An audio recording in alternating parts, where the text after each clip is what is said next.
Një prind ka bërë një denoncim publik të rënd lidhur me trajtimin e fëmijës së tij në kopshtin privat Butshko në Tiranë.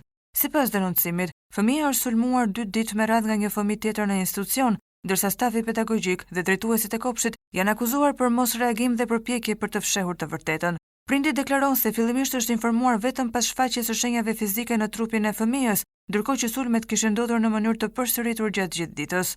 Gjatë përballjes me drejtuesit e institucionit, është pretenduar se janë shfaqur vetëm disa pjesë të përzgjedhura të pamjeve nga kamerat e sigurisë, duke u përpjekur të minimizohej rasti.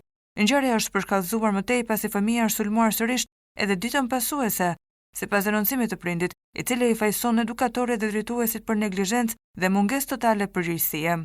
Prindi ka theksuar gjithashtu se gjatë momentit të tensionuar është filmuar fshehurazi nga stafi i kopshtit, gjë që e ka konsideruar si një përpjekje për të krijuar materiale komprometuese ndaj tij. Ndaj institucionit është bërë tashmë një kallëzim zyrtar pranë komisariatit përkatës të policisë dhe prindi ka vënë në dispozicion të mediave dokumentacionin përkatës që vërteton denoncimin.